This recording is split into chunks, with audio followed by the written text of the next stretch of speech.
सिक्किमको बारेमा तपाईहरु सबैलाई थाहा छ अनि सिक्किममा के भएका छन् त्यो पनि तपाईलाई थाहा छ अनि हाम्रो एसडीएफ पार्टीको सरकारमा त्यहाँ के भए र त्यो भन्दा पहिला सिक्किम कस्ता थिए जस्ता कुराहरुसँग तपाईहरु पूर्ण परिचित हुनुहुन्छ र अहिले सिक्किम कस्तो भएको छ त्यो सबले जानेको कुरा हो। त्यसकारणले त्यसमाथि मैले धेरै कुराहरु वर्णन गर्नु जरुरी छैन र यति मात्रै मैले तपाईहरुलाई भन्नु छ कि यदि हामीले चाह्यौं भनेदेखि हामी सबै मिलेर काम गर्यौं भनेदेखि सब कुछ सम्भव हुन सक्छ। अनि त्यसको उदाहरण म आफै छु र सिक्किम हामी सरकार लिएर आउनु भन्दा पहिला कस्तो थियो अनि हामीले सरकार छोड्दाखेरि कस्तो भएको थियो त्यो कुरा तपाईहरुको आँखाको अघि छ र मैले एउटा जिन्दगीमा प्रमाण दिन सके र म आज अधिकारी रूपमा भन्न सक्छु यदि हामी सबै मिलेर काम गर्यौं भने हामी आफ्नो गाउँ ठाउँ आफ्नो देशलाई चाहे जस्तै बनाउन सक्छौं अनि हाम्रो समाजलाई उत्थान र विकास गर्न सक्छौं अनि हामीले चाहे जस्तै हाम्रो जिन्दगीलाई पनि बदली गर्न सक्छौं। त्यति चाहिँ हाम्रो अधिकार छ, त्यति हाम्रो जिम्मेवारी छ अनि त्यति हाम्रोमा चाहिँ शक्ति छ र त्यसलाई हामीले खाली काममा परिवर्तन गर्नु मात्रै छ र हामी सबले मिलेर काम गर्नु छ। तपाईहरु नेपालका सबै अति आदरणीय यहाँ बौद्धिक समाजका सदस्यहरू हुनुहुन्छ। तपाईहरुको देश नेपाल पनि अब प्रजातान्त्रिक मुलुक भएको छ। त्यसकारणले अब तपाईहरुले कस्तो नेपाल बनाउने, तपाईहरुले कस्तो भविष्य बनाउने अब त्यो तपाईहरुको हातमा छ अनि तपाईहरुको त्यो अधिकार छ अनि त्यो तपाईहरुको जिम्मेवारी पनि छ। त्यसकारण प्रजातन्त्रमा अधिकार साथसाथै जिम्मेवारीलाई पनि समान रूपले जनताले वहन गर्नु सक्नुपर्छ र त्यो जिम्मेवारी अधिकारको साथ त्यो जिम्मेवारी लिनु सक्ने नेपालको जनता बनोस् भन्ने मेरो शुभकामना छ। नेपाललाई ईश्वरले भगवानले प्रकृतिले सब कुछ दिएको छ र ती प्राकृतिक संसाधनलाई यथार्थमा परिवर्तन गर्नका लागि सबैले मिलेर काम गर्नुपर्छ। जात जाति धर्म हाम्रो छ तर नेपालको लागि सबै नेपाली एक भएर नेपालको हित र नेपाली जनताको जितमा एक भएर काम गर्नु प्रजातान्त्रिक जिम्मेवारी र अधिकार हो र त्यो जिम्मेवारीलाई सबैले निर्वाह गर्नु बहुत जरुरी छ र म सधैं सोच्ने गर्छु नेपालमा सबै नेपाली एक हुन् र सबै नेपाली एक भएर नेपाललाई विश्वकै सबभन्दा विकसित देश नेपालको जनताले बनाउन सकोस् भन्ने सधैं म सोच्ने गर्छु र त्यस्तो भएको हामी हेर्न चाहन्छौं। हामी प्रवासमा बस्ने नेपालीहरूले सधैं नेपाललाई आफ्नो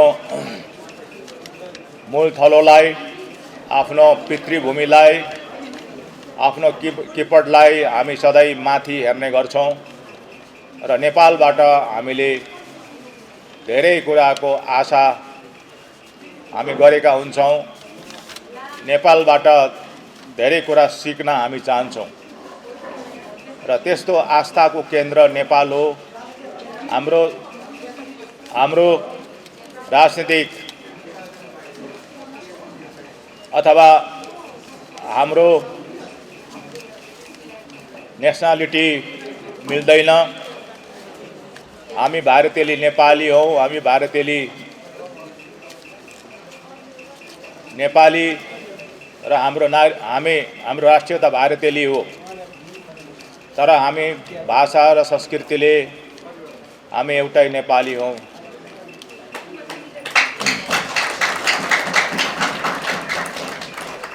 त्यसकारणले नेपालीलाई सधैँ हामी जहाँ पनि बसेका नेपाली होस्, नेपालमा बसेका नेपाली होस् कि विश्वका कुनै पनि देश र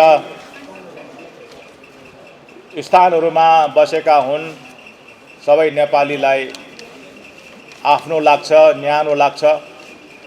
जनसार नेपालभित्रै आउँदाखेरि त यहाँका नेपालीहरूलाई आफ्नै मूल घरको नेपाली लाग्छ। त्यसकारणले तपाईहरुले यो ठूलो जिम्मा र उत्तरदायित्व नेपालवासी नेपालीहरूको जिम्मा छ। यस उत्तरदायित्वलाई, त्यो जिम्मालाई सबले निर्वाह गर्नुपर्ने छ। र म नेपाल आउँदा भन्ने गर्छु, आज पनि त्यो कुरा दोहोऱ्याउन चाहन्छु कि नेपालले एउटा बौद्धिक मञ्च विश्व स्तरमा बनाउनु पर्ने र त्यसका लागि हाम्रा जति पनि आज बौद्धिक समाजका स्रष्टा सर्जकहरू छन्, लेखक, कवि, कलाकारहरू छन्, विभिन्न क्षेत्रका अभियन्ताहरू छन्, उहाँहरूले त्यसरी सोचेर एउटा विश्व बौद्धिक मञ्च निर्माण गर्नुपर्ने र हाम्रो भाषा संस्कृतिमा आएको अहिले जुन ह्रास छ, आएको अहिले अलिकति कमी कमजोरी छ, त्यसलाई सुधारेर हाम्रो नेपालीहरूको भाषा र संस्कृतिको जुन चाहिँ जैविक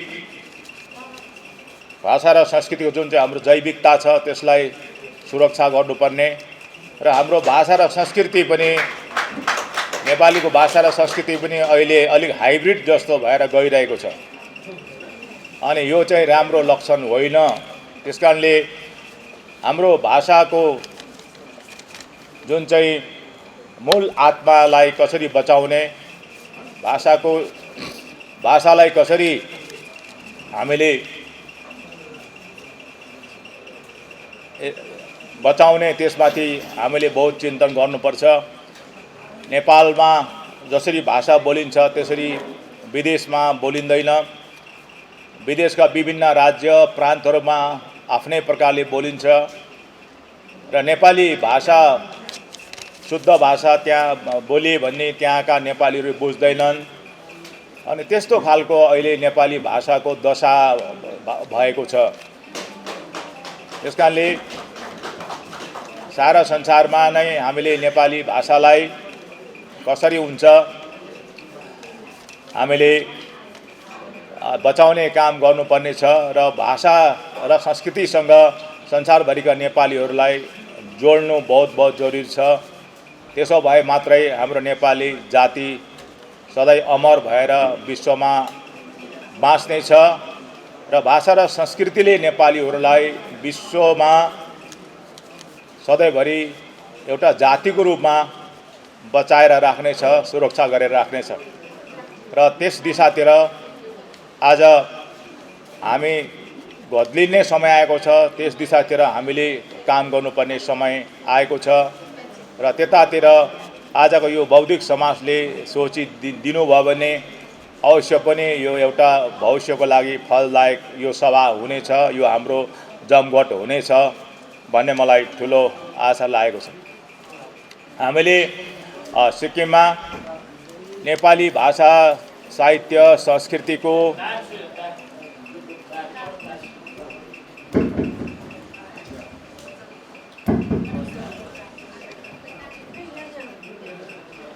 ठिकै छैन।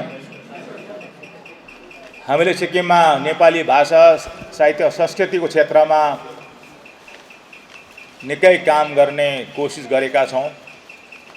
अनि कति गऱ्यौँ कति गरेनौँ त्यो ऐतिहासिक कुरा हो।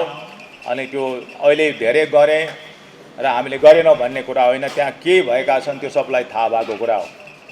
र हामीले अघि डाक्टर तुलसी भट्टराईज्यूले पनि त्यसमाथि उहाँले प्रकाश पार्नु भएको छ। हामीले सिक्किममा भानुभक्त अध्ययन केन्द्र हामीले बनाएका छौँ। सिक्किमको गेजिङ बस्तीमा त्यो हामीले बनाएका छौँ र त्यो भानुभक्तको जुन चाहिँ अध्ययन केन्द्र छ त्यहाँ एउटा पूर्ण शालिग कवि भानुभक्त आचार्यको हामीले त्यहाँ बनाएका छौँ। अनि त्यो चाहिँ संसारकै बसेको सबभन्दा बृहत मूर्ति हो, बृहत शालिग हो। अनि त्यस्तो शालिगको निर्माण त्यहाँ कसरी भयो भन्ने एउटा सानो कथा तपाईँलाई भन्न चाहन्छु कि मेरै मुख्यमन्त्रीत्व कालमा एउटा पुरानो कवि भानुभक्त आचार्यको मूर्ति गेजिङ बजारमा थियो र त्यो मूर्तिलाई कुनै गलत मान्छेहरूले तोडिदिए, भत्काइदिए। अनि त्यति बेला निकै अब चर्चा चल्यो कसरी भत्कियो, भानुभक्तको मूर्ति कसले भत्काए इत्यादि इत्यादि। अनि मैले त्यसलाई नेगेटिभली लिइनँ, त्यसलाई नकारात्मक प्रकारले लिइनँ, त्यसलाई सकारात्मक प्रकारले लिएँ र मैले त्यहाँ प्रहरी लाएर कसले भत्काए भनेर पुरा खोजी गर्ने त्यस्तो पनि धेरै मैले गरिनँ। पुलिसले आफ्नो काम गरे अनि भत्काउने मान्छे भेटेनन्, मैले खोजी पनि गर्न लगाइनँ। तर मैले त्यसलाई सकारात्मक प्रकारले लिएँ कि कवि भानुभक्तको मूर्ति चाहिँ अब हामीले चाहिँ कसैले तोड्न नसक्ने ठुलो गतिलो बनाउनु पर्ने रहेछ भन्ने।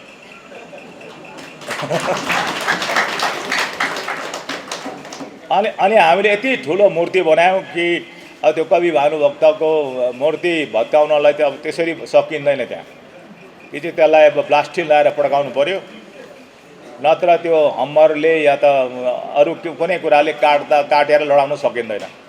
त्यस्तो ठुलो मूर्ति हामीले पूर्ण शालिग बसेको शालिग हामीले पश्चिम सिक्किममा निर्माण गरेका छौँ। र त्यति मात्रै होइन, त्यहाँ चाहिँ कवि भानुभक्त आचार्यको नाममा चाहिँ नेपाली भाषा साहित्य संस्कृतिको अध्ययन र मनन केन्द्रको रूपमा त्यसलाई एउटा सङ्ग्रहालय नै बनाएको छ। त्यहाँ पुस्तकालय छ, त्यहाँ नेपाली जातिका विभिन्न प्रकारका साजबाजका सामानहरू भए अथवा त्यस्ता ऐतिहासिक दस्तावेजहरू त्यहाँ हामीले राखेका छौँ। यहाँसम्म कवि भानुभक्त आचार्यका पराती र उहाँका अरू परिवारका सदस्यहरूलाई लगेर हामीले त्यो भानुभक्त आचार्यको मूर्तिको अनावरण गर्ने काम पनि गराएका छौँ। र त्यति बेला म स्वयं मुख्यमन्त्री थिएँ र त्यसलाई उहाँहरूकै बाहुलीबाट अनावरण गरायौँ। र कवि भानुभक्त आचार्यले प्रयोग गर्नुभएको गाई धुने दुनेरी पनि उहाँले लिएर राखिदिनु भएको छ। र कवि भानुभक्त आचार्यको दुनेरी तपाईँहरूलाई हेर्न चाहनुभयो भनेदेखि सिक्किमको हाम्रो कवि भानुभक्त आचार्यको अध्ययन केन्द्रमा आउनुहोला र कवि भानुभक्त आचार्यको दुनेरी तपाईँहरूले हेर्नुहोला, तपाईँले छाम्नुहोला। अनि हामीले नेपालको कवि भानुभक्त आचार्यले प्रयोग गर्नुभएको दुनेरी चाहिँ हामीले सिक्किममा लगिसकेका छौँ। तपाईँको सिक्किम नेपालमा छैन अहिले। त्यसरी हामीले त्यस्ता खालका अमूल्य निधिहरू त्यहाँ हामीले सङ्ग्रहित गरेका छौँ। र त्यसरी हामीले त्यहाँ नेपाली भाषाको लागि त्यसरी हामीले काम गऱ्यौँ। र नेपाली भाषा हामी युनिभर्सिटी स्तरसम्म पढाउँछौँ त्यहाँ। र हामीले स्नातक स्तरको शिक्षक अथवा graduate teacher, post graduate teacher, लेक्चररहरू, प्रोफेसरहरू हामीले नेपाली भाषाको त्यहाँ हामीले नियुक्ति गरेका छौँ।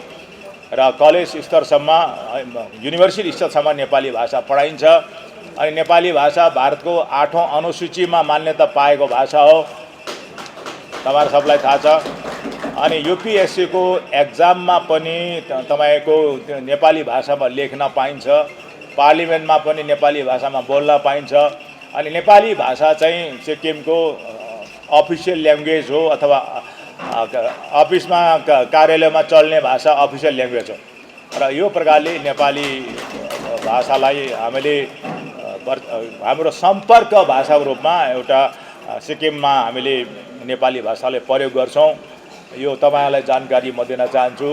अनि जम्मै साइनबोर्डहरू भए जो पनि नेपाली भाषामा अनि अङ्ग्रेजी भाषामा लेख्नुपर्ने अनिवार्य रूपले हामीले त्यो प्रयोग गर्छौँ। नेपाली भाषामा लेख्नुपर्ने, अङ्ग्रेजी भाषामा लेख्नुपर्ने, र त्यसरी हामीले नेपाली भाषालाई त्यसरी हामी त्यहाँ प्रयोग गरेका छौँ। त्यो तपाईँलाई सानो जानकारी म दिन चाहन्छु।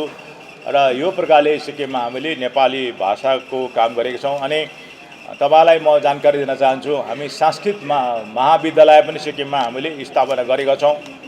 संस्कृत महाविद्यालय सिक्किममा मेरै सरकारकालमा त्यहाँ हामीले स्थापना गरेका छौँ। युनिभर्सिटीमा पनि संस्कृत डिपार्टमेन्ट हामीले खोलेका छौँ। र त्यो तपाईँलाई सानो जानकारी। अनि सिक्किममा बुद्धिस्ट युनिभर्सिटी पनि हामीले खोलेका छौँ। र यसरी सिक्किमलाई शिक्षाको क्षेत्रमा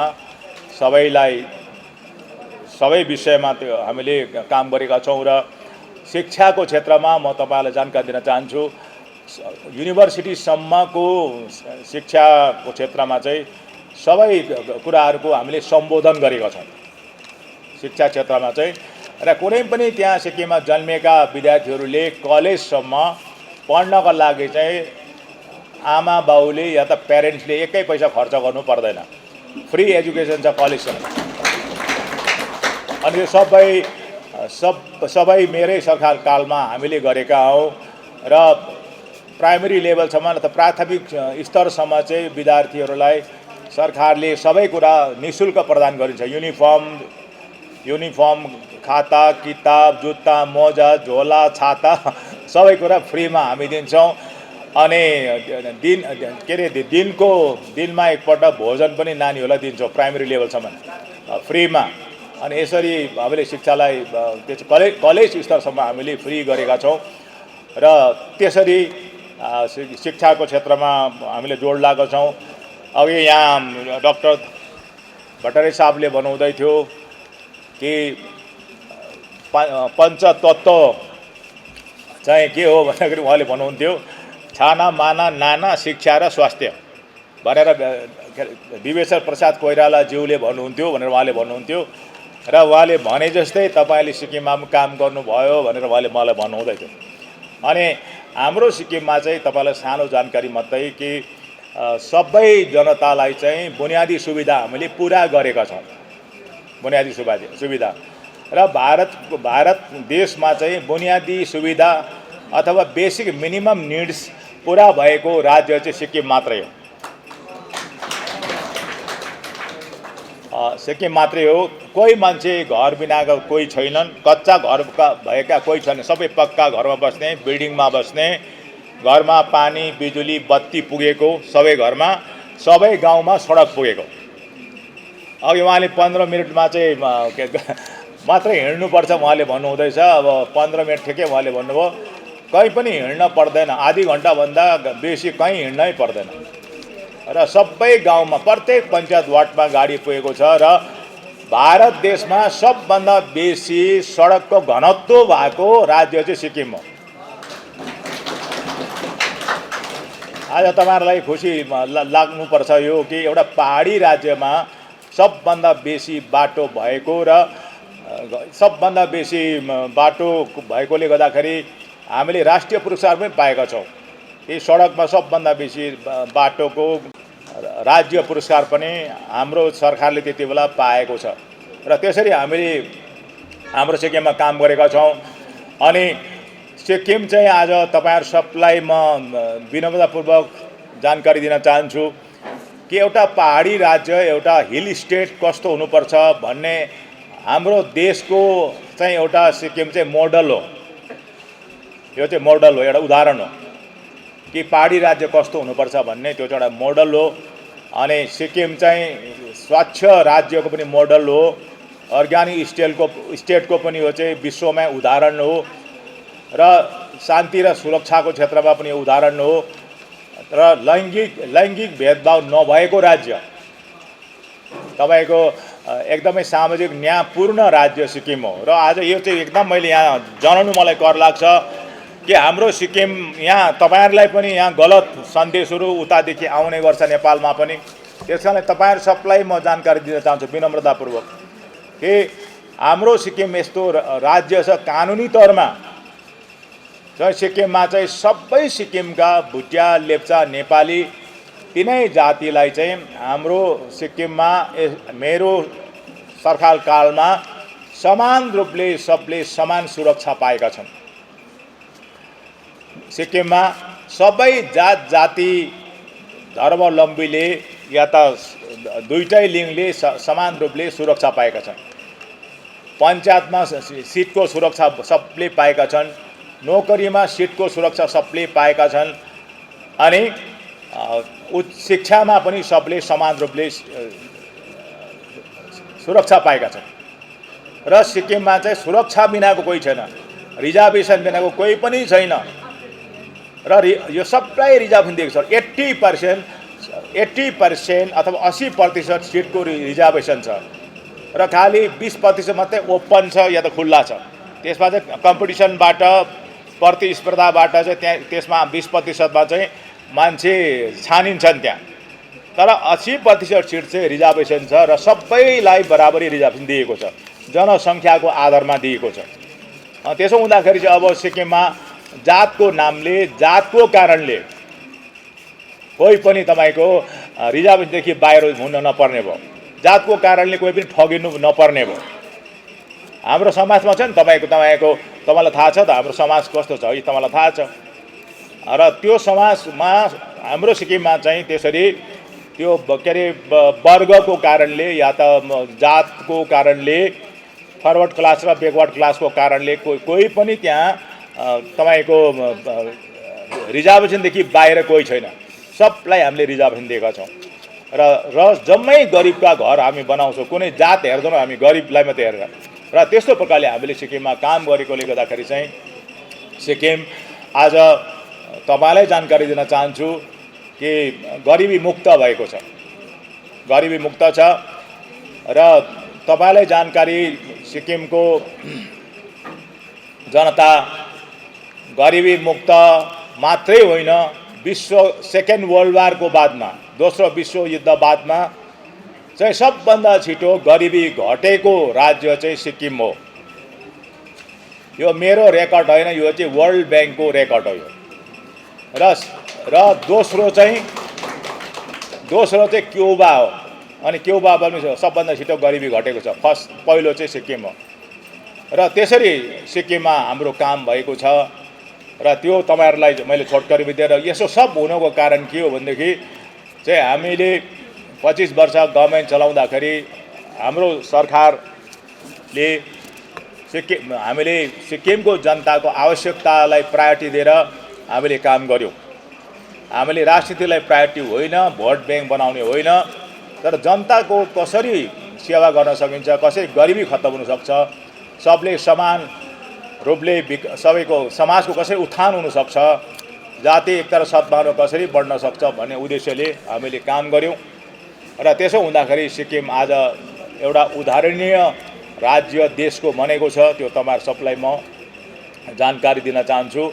अनि हामी सबै तपाईँहरू नेपालको जनताले पनि खुसी मान्नुपर्ने कुरा के भनेदेखि भारतमा चाहिँ 800 वर्ष पहिला 4 धाम बनेका थिए। तपाईँले अघि नाम लिनुहुँदै थियो भने हामीले चाहिँ त्यो 4 धाम चाहिँ एकै जग्गामा बनाएर भारतलाई देखाइदिउँ, हामीले सारा संसारलाई देखाइदिउँ। 4 धाम हामीले एकै जग्गा बनायौँ, 12 ज्योतिर्लिङ्ग हामीले एक जग्गा बनायौँ। अनि यो पनि हामीले बनाएर एउटा नयाँ प्रयोग गऱ्यौँ र यसलाई पनि भारत सरकारले हामीलाई हाम्रो भारतको केन्द्र सरकारले हामीलाई एउटा इनोभेटिभ टुरिज्मको हामीलाई पुरस्कार दिए कि यो चाहिँ एउटा नवचारी नवेन्वेषी काम चाहिँ सिक्किम सरकारले गर्यो भनेर हामीलाई त्यसमा पनि पुरस्कार दिए। र यस्ता कामहरू हामीले गरेर देखाएका छौँ। त्यो तपाईँहरू सबले जानेको कुरा हो। र यो प्रकारले सिक्किममा धेरै राम्रो काम भएको छ। र म त यति नै भन्न चाहन्छु, यदि सिक्किमलाई नेपाललाई पनि सिक्किम मन पर्यो, सिक्किम जस्तो नेपाल भए पनि हुन्थ्यो नि भन्ने तपाईँलाई लाग्छ भनेदेखि चाहिँ नेपालको जनताले सिक्किममा जसरी हामीले काम गरेको छौँ त्यही मोडललाई चाहिँ यहाँ पनि तपाईँहरूले यहाँ पनि कार्यान्वयन गर्नुभयो भनेदेखि, त्यसलाई इम्प्लिमेन्ट गर्नुभयो भनेदेखि त्यहाँकै रेप्लिका चाहिँ नेपालमा पनि विकासको रेप्लिकालाई तपाईँले यहाँ सञ्चालन गर्नुभयो भनेदेखि नेपाल पनि सिक्किम जस्तै बन्न सक्छ। अनि यसमा कुनै ठुलो कुरा छैन, खालि यसको लागि चाहिँ इच्छा शक्ति चाहिन्छ। इच्छा शक्ति चाहिँ अब जनताको पनि हुनु पर्यो, सरकारको पनि हुनु पर्यो। जनता र सरकारको चाहिँ इच्छा शक्ति मिल्यो भनेदेखि यो सम्भव छ। र पहिला हामीले अर्ग्यानिक स्टेट बनायौँ। अर्ग्यानिक त वर्ल्डमा कहीँ पनि थिएन, हामीले कहीँबाट सिक्नु थिएन, कुनै कहीँबाट तपाईँको सिकेर हामीले अर्ग्यानिक स्टेट बनाउनु थिएन। हामीले त आफै सिकेर अर्ग्यानिक स्टेट बनायौँ भने अब सिक्किम त एउटा गुरु घर जस्तो भयो कि त्यहाँ गएर कसरी अर्ग्यानिक खेतीपाती गर्नु भन्ने त टाढा छैन, एकछिनमै कुदेर गएर जाइहालिन्छ। कसरी खेती गर्नु हो, कसरी तपाईँको जैविक मल बनाउनु सजिलो छ, त्यो त भइगयो, यहाँबाट गएर सिक्दा भइहाल्यो। अनि यहाँ फेरि त्यसलाई इम्प्लिमेन्ट गरिदियो, भइहाल्ने कुरा, ठुलो कुरा छैन अब त। तर हाम्रो टाइममा चाहिँ हामी आफैले सिकेर जैविक राज्य बनायौँ भने अब त्यो जैविक राज्य बनाउनुमा बहुत कठिन थियो हाम्रो लागि। तर अब हामीले त गरेर देखायौँ, हुनसक्छ भन्ने भयो। र अब चाहिँ तपाईँहरूले त्यहाँ सिक्किममा गएर सजिलो प्रकारले तपाईँहरू सबैले जैविक राज्यको लागि हामी पनि मद्दत गर्न सक्छौँ। तपाईँ त्यहाँ आउनुभयो भने कहीँ पनि कुरा गर्नु पर्यो भनेदेखि खुद त्यो गर्ने व्यक्ति त पहिलो व्यक्ति त म नै हुँ, मलाई थाहा छ कसरी गर्नुपर्छ भन्ने। हामीलाई जैविक राज्य बनाउनलाई 14 वर्ष लागेको छ।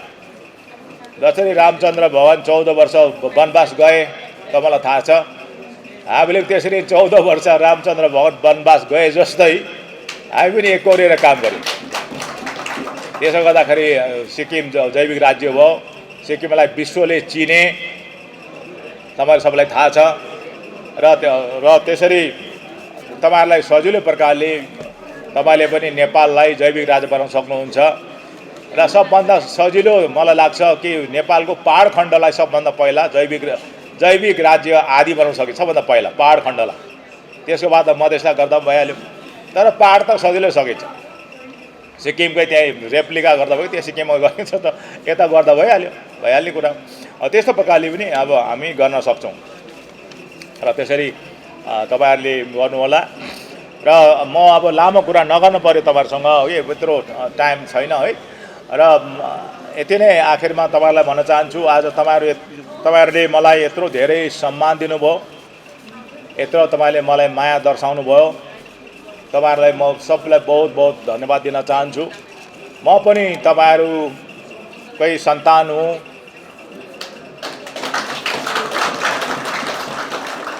हाम्रो संस्कृति, हाम्रो वेशभूषा, हाम्रो भाषाले हामीलाई जोडेको छ, हामी जहाँ बसे पनि। अनि हाम्रो इतिहासले हामीलाई सधैँ बाँधेर राखेको छ। हामी सबै जहाँ बसे पनि हामी नेपाली हौँ, नेपालीमा हामी हौँ। जहाँ बसे पनि खालि राष्ट्रियता मात्रै हाम्रो आफ्नो छ, राजनीति मात्रै आफ्नो छ, तर हामी सबै नेपाली हौँ। अनि हामी विश्वका नेपाली एक भएर हामीले बस्नुपर्छ। र नेपाललाई दुख्दाखेरि सारा विश्वको नेपालीलाई दुख्नुपर्छ, विश्वका नेपालीलाई चोट लाग्दाखेरि नेपाललाई पनि दुख्नुपर्छ। अनि मात्रै हामी नेपाली एक हुन्छौँ। अनि त्यो एउटा सम्बन्ध राखेर काम गरौँ। म यही परतिर सिमाना पारी सिक्किममा छु, पहाडमा छु तपाईँहरू जस्तै। र हाम्रो सिक्किम र नेपालको सिमाना 91 किलोमिटरको सिमाना हाम्रो छ। 91 किलोमिटर चाहिँ हाम्रो सिमाना जोडिएको छ। र सिक्किम एकपट्टि चाइना छ, अर्कोपट्टि भुटान छ, एकपट्टि नेपाल छ। र सबभन्दा ठुलो सिमाना चाहिँ अब चाइनादेखि दोस्रो चाहिँ नेपाल हो हाम्रो। र नेपालमा यता आफ्नै छिमेकी देश, आफ्नै पुर्खौली देश छ भने उता चाइना छ, उता भुटान छ। अनि बिचमा हाम्रो एउटा सानो सिक्किम छ, जुन सिक्किम बहुतै सुन्दर छ, तपाईँलाई सबैलाई थाहा छ है। र त्यहाँको बाहुल्यता जनसङ्ख्यामा नेपालीहरू ज्यादा छन्। अनि नेपाली भाषी 100% त्यहाँका जनता छन्। र त्यसरी नेपालकै छेउमा एउटा अर्को सानो नेपाली भाषी राज्य छ जहाँ तपाईँहरूकै आफ्नै दाजुभाइहरू त्यहाँ बस्छन् र त्यसरी तपाईँहरू सोचिदिनु होला त्यहाँ हाम्रै दाजुभाइहरू छन् त्यहाँ हाम्रै आफन्तहरू छन् भनेर सोच्नु होला। अनि हामी पनि त्यसै सोच्छौँ यता पारिपट्टि सिमाना पारि हाम्रै आफन्तहरू छन् हामीलाई आपत गाह्रो साह्रो पर्यो भने उहाँहरूले हामीलाई पनि सुरक्षा गर्छन् भन्ने लाग्छ क्या। त्यस्तो खालको हाम्रो भावनात्मक हाम्रो सम्बन्ध छ त्यस्तो र त्यसरी हामी वारिपारि छौँ र सधैँ हाम्रो यो सम्बन्ध बाँचिरहोस् र तपाईँहरूले त्यही सम्बन्धलाई तपाईँले सम्मान गरेर मलाई यो अन्तर्राष्ट्रिय शान्ति पुरस्कार यसपालि यहाँ नेपाल सरकार र या दिल्ली रमन संस्थाले मलाई प्रदान गर्दाखेरि तपाईँलाई पनि खुसी लागेर तपाईँले मलाई सम्मान दिनुभएको छ। अनि पहिलो नेपाली भाषी हो यो सम्मान म पाउने यसपालि, नत्र अहिलेसम्म अरू भाषीहरूले पाएका थिए, यसपालि नेपाली भाषीले पाएकोमा तपाईँलाई खुसी लागेको छ। त्यसको लागि म नेपाल सरकारलाई अनि यस संस्थाका जम्मै महानुभावहरूलाई अनि सम्पूर्ण नेपाली जनतालाई म आफ्नो व्यक्तिगत तर्फबाट मेरा परिवारको तर्फबाट सम्पूर्ण सिक्किमे जनताका तर्फबाट हार्दिक धन्यवाद दिन चाहन्छु, बधाई दिन चाहन्छु तपाईँहरूलाई पनि, किनभने यो नेपालीले पाएको पुरस्कार हो पहिलोपल्ट अनि यो सिक्किमले पाएको पुरस्कार हो र यो पुरस्कार म सम्पूर्ण सिक्किमे जनतालाई समर्पित गर्छु।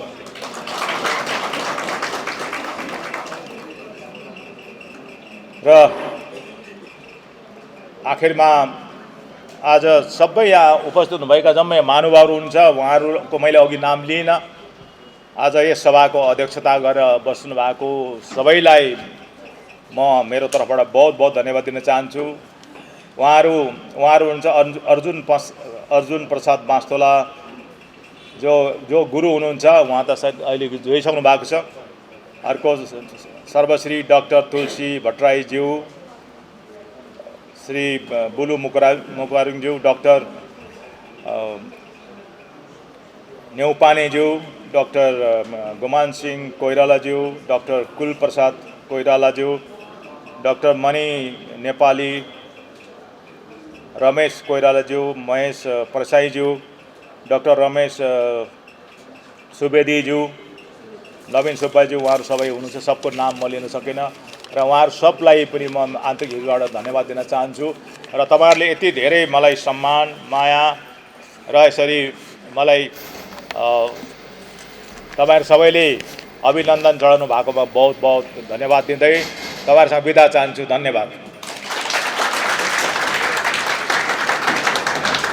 हाम्रो समारोहका प्रमुख अतिथि श्रद्धेय श्री पवन चामलिङ किरणज्यूले हाम्रो बाने